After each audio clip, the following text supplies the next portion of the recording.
जय हिंद दोस्तों, blender animation की नई क्लास में आपका एक बार फिर से स्वागत है। मैं हूं नीलेश और आज हम लोग समझने वाले हैं टेक्सचर पेंट क्या होता है और उसका हम लोग किस प्रकार से यूज़ करते हैं। तो चलिए क्लास को शुरू करते हैं। सबसे पहले हम लोग ए से सबको सिलेक्ट कर लेते हैं और इन्हें कर देते हैं डिलीट। और आज हम लोग बनाने वाले हैं एप्पल का मॉडल और उस पर हम लोग टेक्सचर पेंट की सहायता से कलर करना सीखेंगे। तो एप्पल बनाने के लिए शिफ्ट ए प्रेस करेंगे और ऐड कर लेते हैं हम लोग एक यूवी स्फीयर। टैब दबा के चले जाना है इसके एडिट मोड में। हम लोग इस ऊपर वाले वर्टेक्स को सेलेक्ट कर लेते हैं। यहाँ पे हम लोग जाएंगे, लेफ्ट क्लिक करेंगे तो प्रोपोर्शनल एडिटिंग टर्न ऑन हो जाएगी। जेड प्रेस करके मैं इसे नीचे साइड मूव करने वाला हूँ। आप यहाँ पे देख सकते हैं कि प्रोपोर्शनल एडिटिंग टर्न ऑन होने की वजह से एक सर्कल देखने को मिल रहा है। मैं माउस व्हील को रोटेट करके सर्कल को छोटा या बड़ा कर सकता हूं। इस सर्कल के अंदर जो भी वर्टेक्स फंसेंगी उन सभी पे मूवमेंट होने वाला है। अभी फिलहाल मैं इसे इतना मूव कर देता हूं और यहाँ पे हमें थोड़ा सा बढ़िया दिखाना है। उसके लिए तो पहले यहाँ पे जाएंगे और इसे हम लोग बंद कर देते हैं। 2 प्रेस करके सिलेक्शन मोड में जाएंगे और मैं 2 बार लेफ्ट क्लिक करके इन एजेस को सेलेक्ट कर लेता हूं। कंट्रोल बी प्रेस करेंगे और यहाँ पे कर लेते हैं बेबल। मैं इसे इतना बेबल कर लेता हूँ। ठीक इसी तरीके से गड्ढा नीचे साइड भी होता है सेव में। तो 1 प्रेस करके हम लोग फिर से चले जाते हैं वर्टेक्स सिलेक्शन मोड में।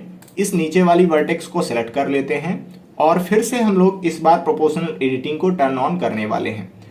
प्रोपोर्शनल एडिटिंग का शॉर्टकट होता है ओ। जैसे ही हम लोग ओ प्रेस करेंगे तो आप देखिए कि ये जो प्रोपोर्शनल एडिटिंग है ये टर्न ऑन हो चुका है। जेड प्रेस करेंगे और इसे भी हम लोग ऊपर साइड कर देते हैं मूव। हमने चलिए इसे कर दिया इतना। ओ प्रेस करेंगे तो प्रोपोर्शनल एडिटिंग फिर से बंद हो जाएगा।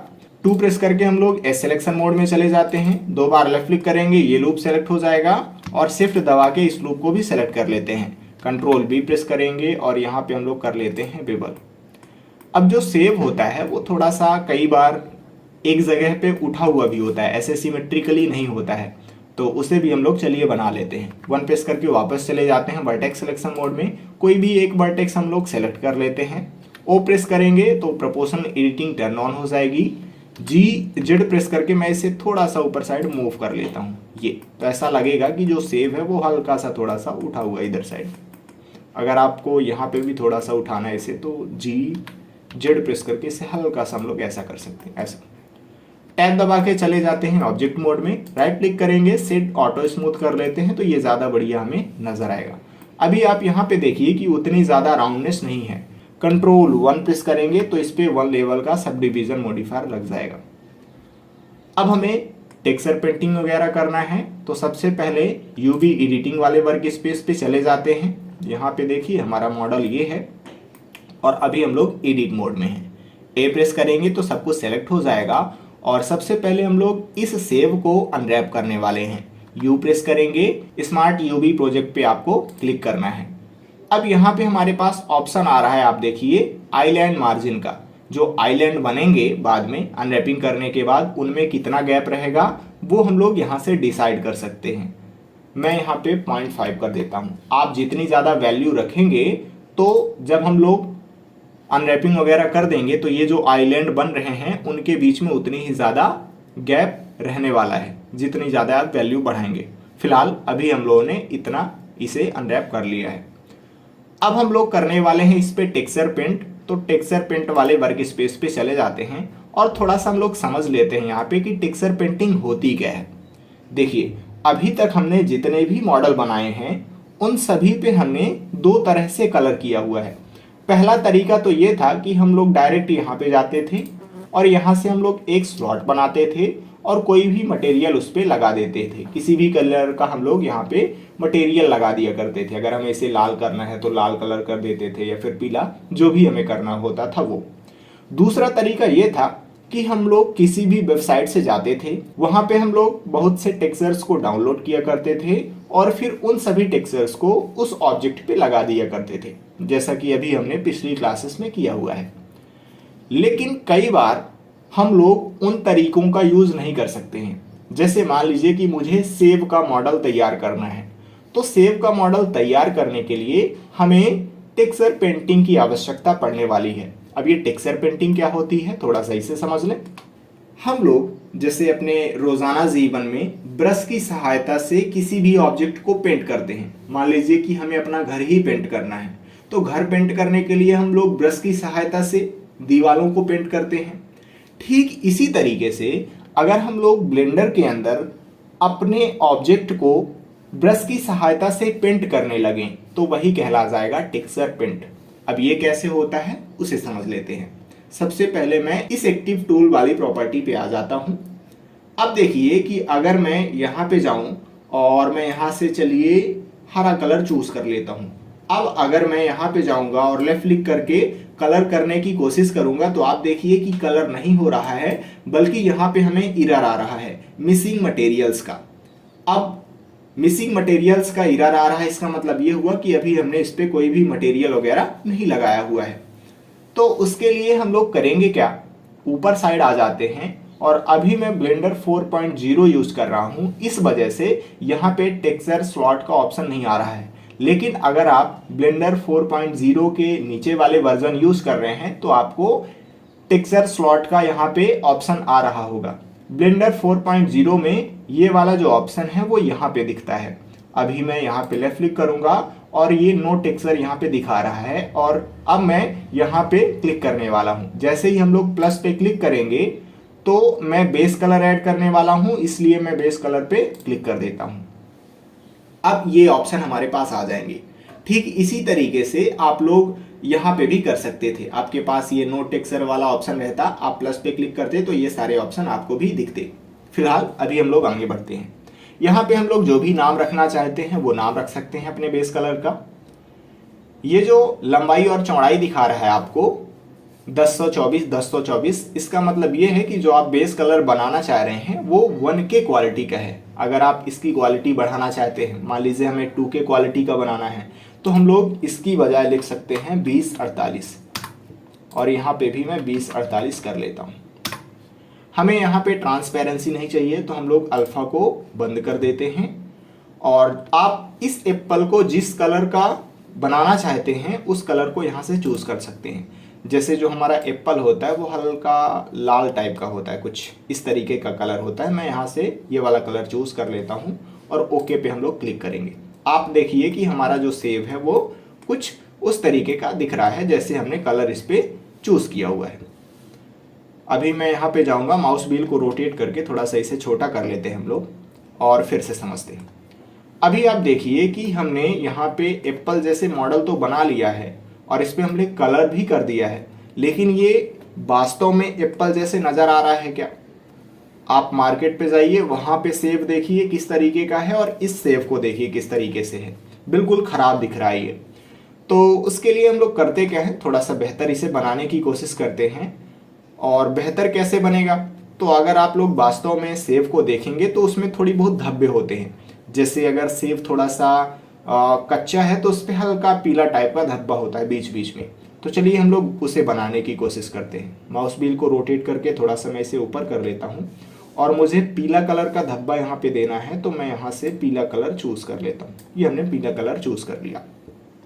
अब यहाँ पे जाएंगे और लेफ्ट क्लिक करेंगे तो आप देखिए कि यहाँ पे धब्बा दिख रहा है।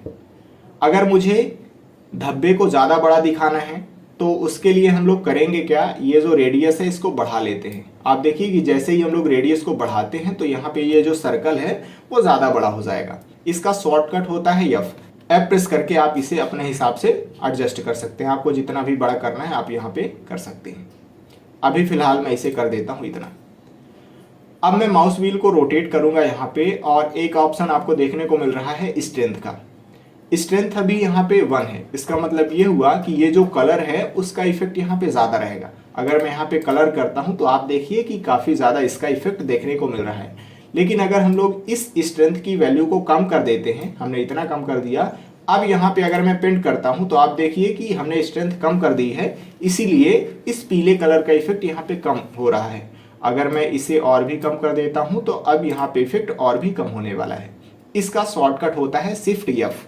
जैसे ही आप शिफ्ट एफ प्रेस करेंगे तो आप देखिए कि यहाँ पे अब हमारे पास स्ट्रेंथ कंट्रोल करने का ऑप्शन आ चुका है। मैं जितना चाहूँ उतनी स्ट्रेंथ रख सकता हूँ। अभी फिलहाल मैं इसे इतना कर देता हूँ। अब हम लोग यहाँ पे कलर वगैरह कर सकते हैं। अब मान लीजिए कि हम लोग इस पे दूसरा कलर भी दिखाना चाहते हैं। कई बार होता क्या है, जब सेव खराब हो जाता है तो हल्का नीला टाइप का वहाँ पे कलर देखने को मिलता है। तो हम लोग यहाँ से एक ही साथ दो कलर कर सकते हैं। जैसे मान लीजिए कि मुझे नीला कलर भी करना है बीच बीच में, तो हम लोग ये जो काला कलर है इसको नीला कर देते हैं। यहाँ पे लेफ्ट क्लिक करेंगे और इसे थोड़ा सा ऊपर उठा देंगे तो ये सभी कलर दिखने लगेंगे। मैं नीले कलर को चूज कर लेता हूँ। अब अगर हम लोग यहाँ पे जाएंगे और फिर से पेंट करेंगे तो आप देखिए कि हमें पीला कलर ही देखने को मिल रहा है। उसका रीजन ये है कि जो पहले नंबर पे कलर रहेगा वही कलर यहाँ पे पेंट होने वाला है। तो इसे हम लोग कैसे चेंज कर सकते हैं? इसे चेंज करने के लिए यहाँ पे जाइए और लेफ्ट क्लिक कर दीजिए। अब देखिए ये वाले कलर आगे पीछे हो गए हैं। आगे नीला कलर है, यानी कि अब यहाँ पे आप पेंट करेंगे तो ये नीला कलर दिखाई देगा। अगर मैं ज़्यादा जगह पे नीला कलर दिखाना चाहता हूँ तो F प्रेस करके आप सर्कल को बड़ा कर लीजिए और फिर आप यहाँ पे पेंट कर सकते हैं। शिफ्ट F प्रेस करेंगे तो आप उसका इफेक्ट भी कम या ज़्यादा कर सकते हैं। लेकिन अगर मुझे फिर से यहाँ पे हरा कलर देना है तो मैं यहाँ पे जाऊँगा, इस पे क्लिक करेंगे। अब हम लोग यहाँ पे पीला कलर दे सकते हैं। इसको चेंज करने का दूसरा शॉर्टकट होता है X। जैसे ही मैं X प्रेस करूंगा तो आप देखिए कि ये इंटरचेंज हो जाएंगे। अभी नीला कलर पेंट हो रहा है, अगर मैं X प्रेस कर दूंगा तो यहाँ पे अब पीला कलर पेंट होने लगेगा। तो कुछ इस तरीके से हम लोग इस पे पेंट कर सकते हैं। लेकिन आप थोड़ा सा सोचिए कि अगर हम लोग इस तरीके से पेंट करने बैठेंगे तो इसे हम लोग सेव जैसे वास्तव में बना सकते हैं क्या? खुद से अगर पेंट करने बैठे तो मुश्किल है कि हम लोग काफ़ी ज़्यादा इस पे रियलिस्टिक इफेक्ट ला पाएँ। यानी वास्तविक जैसे सेव दिखता है उस तरीके से सेव हम लोग खुद से पेंट करके तो नहीं बना सकते, या फिर अगर बना भी पाएंगे तो काफ़ी ज़्यादा हमें मेहनत लगने वाली है। लेकिन हमारे पास दूसरा तरीका होता है। दूसरा तरीका क्या है? हम लोग कई बार बचपन में यूज़ भी किए हैं। जैसे कई बार होता क्या है, जब आप लोग छोटी कक्षाओं में रहे होंगे, मैं तो कई बार इसको ट्राई किया हूँ कि जैसे मान लीजिए कि सर ने बोला कि ये जो घर है इसका डायग्राम तुम बना डालो। तो उसके लिए हम लोग करते क्या हैं कि ऊपर साइड वो वाली बुक रख लेंगे और बीच में कार्बन लगा के नीचे साइड रफ रख लेते हैं और ऊपर साइड से हम लोग उस पर लिखना शुरू करते हैं और वो नीचे साइड हूबहू उतर आता है। जैसे आप लोग दुकानों में देखते होंगे कि जो दुकानदार होता है, जो बिल काटता है, तो ऊपर साइड वो जो लिख रहा है तो बीच में कार्बन लगा के वो लिखता है, जिसकी वजह से होता क्या है कि जब भी वो ऊपर साइड लिख रहा है तो ठीक उसी तरीके का नीचे साइड भी उतर आता है। यही वाला कॉन्सेप्ट हम लोग इस ब्लेंडर के अंदर भी यूज करने वाले हैं। अब उसे कैसे करेंगे, चलिए वो समझते हैं। सबसे पहले तो मैं यहाँ पे जाता हूँ और इसे हम लोग यहाँ से कट कर देते हैं। अब हम लोग फिर से वही सेटिंग वगैरह करने वाले हैं, तो मैं वापस न्यू पे क्लिक करूँगा यहाँ पे, और अब हम लोग उस इमेज को यहाँ पे लोड कर लेते हैं जिसकी सहायता से इस पे हम लोग कलर करने वाले हैं। तो मैं यहाँ पे जाऊँगा, टेक्सचर प्रॉपर्टी पे, न्यू पे जाएंगे हम लोग और यहाँ पे जो इमेज का ऑप्शन दिख रहा है ओपन पे जाएंगे। अब मैं इस इमेज की सहायता से एप्पल को पेंट करने वाला हूँ। इसे हम लोग लेफ्ट क्लिक से सिलेक्ट कर लेंगे और ओपन इमेज पे क्लिक करना है। ये जो इमेज थी हमने इसे गूगल से डाउनलोड किया हुआ है। अब यहाँ पे आप देख सकते हैं कि इमेज ओपन हो चुकी है। फिर से हम लोग वापस चले जाएंगे इस एक्टिव टूल वाली प्रॉपर्टी पे, और अगर मैं यहाँ पे जाऊँ टेक्सचर पे तो आप देखिए कि जो हमने यहाँ पे टेक्सचर को ओपन किया हुआ है, जिस तरीके से इमेज यहाँ पे ओपन है, ठीक यही इमेज हमें यहाँ पे भी देखने को मिल रही है। हम लोग यहाँ से भी इमेज को लोड कर सकते थे, कोई दिक्कत नहीं थी। फिलहाल अब हमें यहाँ पे पेंट करना है, तो उसके लिए हम लोग मैपिंग वाले ऑप्शन में ये जो टाइल्ड है इसको मैं ओपन कर लेता हूँ और इसको हम लोग बदल के कर लेते हैं स्टेंसिल। जैसे ही हम लोग स्टेंसिल करेंगे और यहाँ पे आएंगे तो आप देखिए कि ये वाली जो इमेज है वो यहाँ पे दिखने लगेगी। वन प्रेस करके मैं फ्रंट व्यू में आ जाता हूँ। अब हमें इस इमेज को यहाँ पे ले जाके रखना है, तो मैं राइट क्लिक करूँगा अपने माउस में और हम लोग इस इमेज को ड्रैग कर सकते हैं। अगर हमें इस इमेज को छोटा या बड़ा करना है तो शिफ्ट दबा के माउस में राइट क्लिक करेंगे और अब हम लोग माउस को यहाँ वहाँ करेंगे तो आप देखिए कि जो इमेज है वो छोटी बड़ी हो रही है। तो कुछ इस तरीके से हम लोग इमेज को भी छोटी बड़ी कर सकते हैं। अब अगर मैं यहाँ पे लेफ्ट क्लिक करके माउस को यहाँ वहाँ करता हूँ तो आप देखिए कि ये जो हमने मॉडल बनाया हुआ था उस पे पेंटिंग अच्छे तरीके से होने लगी है। जिस तरीके से हमने यहाँ पे इमेज रखा हुआ है हूबहू यहाँ पे उस मॉडल में पेंटिंग अच्छे से हो गई है। वन प्रेस करके मैं वापस आ जाता हूँ फ्रंट व्यू में। अगर मुझे सर्कल को छोटा या बड़ा करना है तो हम लोग F प्रेस करके सर्कल को छोटा या फिर बड़ा कर सकते हैं। और अगर आपको इफेक्ट कम या ज्यादा करना है तो आप शिफ्ट F प्रेस कीजिए और आप इस तरीके से यहाँ पे वैल्यू में बदलाव करके इफेक्ट भी कम या ज्यादा कर सकते हैं। कंट्रोल 1 प्रेस करेंगे और अब हम लोग आ जाते हैं बैक ऑर्थोग्राफिक व्यू में और फिर से हम लोग अभी थोड़ा सा स्ट्रेंथ को मैक्सिमम कर लेते हैं। तो शिफ्ट F प्रेस करेंगे और मैं स्ट्रेंथ को मैक्सिमम कर लेता हूँ। फिर से हम लोग यहाँ पे पेंटिंग कर लेते हैं। तो पीछे साइड भी अच्छे से कलर हो चुका है, अब हमें साइड में भी कलर करना है। तो 3 प्रेस करेंगे, राइट ऑर्थोग्राफिक व्यू में आ जाते हैं। अब देखिए कि अगर मैं यहाँ पे पेंटिंग करने लगा तो काफ़ी ज़्यादा डिस्टर्ब होने वाला है, थोड़ा सा डिस्टर्ब भी हो सकता है, कई बार मैच नहीं करता ये। तो मैं 3 प्रेस करके वापस आ जाता हूँ राइट ऑर्थोग्राफिक व्यू में। और यहाँ पे हम लोग अगर ज़्यादा बढ़िया दिखाना चाहते हैं तो आप शिफ्ट F प्रेस कीजिए और स्ट्रोक को कम कर लीजिए। अभी मैं फिलहाल इसे कर लेता हूँ इतना, और यहाँ पे अब हम लोग अपने हिसाब से एडजस्ट कर सकते हैं। कंट्रोल 3 प्रेस करेंगे और लेफ्ट ऑर्थोग्राफिक व्यू में आ जाएंगे। अब यहाँ पे भी हम लोग हल्के से थोड़ी बहुत यहाँ पे पेंटिंग कर सकते हैं। अब हमें नीचे साइड पेंटिंग करना है और ऊपर साइड भी पेंटिंग करना है। 7 प्रेस करके मैं टॉप व्यू में चला जाता हूँ और फिर से हम लोग यहाँ पे लेफ्ट क्लिक करके अपने हिसाब से पेंटिंग कर सकते हैं। अगर आपको स्ट्रेंथ कम या ज़्यादा करनी है या फिर आप सर्कल को कम या ज़्यादा करना चाहते हैं तो आप कर सकते हैं। मैं थोड़ा सा स्ट्रेंथ को बढ़ा लेता हूँ।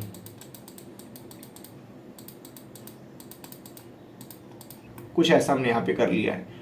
कंट्रोल 7 प्रेस करेंगे और बॉटम व्यू में चले जाते हैं और यहाँ पे भी हम लोग पेंटिंग वगैरह कर लेते हैं। ये हमने कर लिया इसे यहाँ पे इतना पेंट। तो आप देख सकते हैं कि हमारा जो एप्पल है वो काफ़ी ज़्यादा बढ़िया नज़र आ रहा है। अगर हम लोग इस पे जो पेंटिंग कर रहे थे पहली बार खुद से पेंट कर करके इस तरीके से अगर हम लोग बनाना चाहते तो मुश्किल है कि इतना बढ़िया बना पाते। अब हमने यहाँ पे इस पे कलर वगैरह तो कर लिया है और खुद से यहाँ पे हमने बेस कलर को क्रिएट किया हुआ है। अगर हम लोग शेडिंग वाले वर्क स्पेस पे जाएं तो आप देखिए कि यहाँ पे हमने बेस कलर को खुद से बनाया हुआ है, यानी कि ये एक प्रकार की हमने इमेज बना ली है।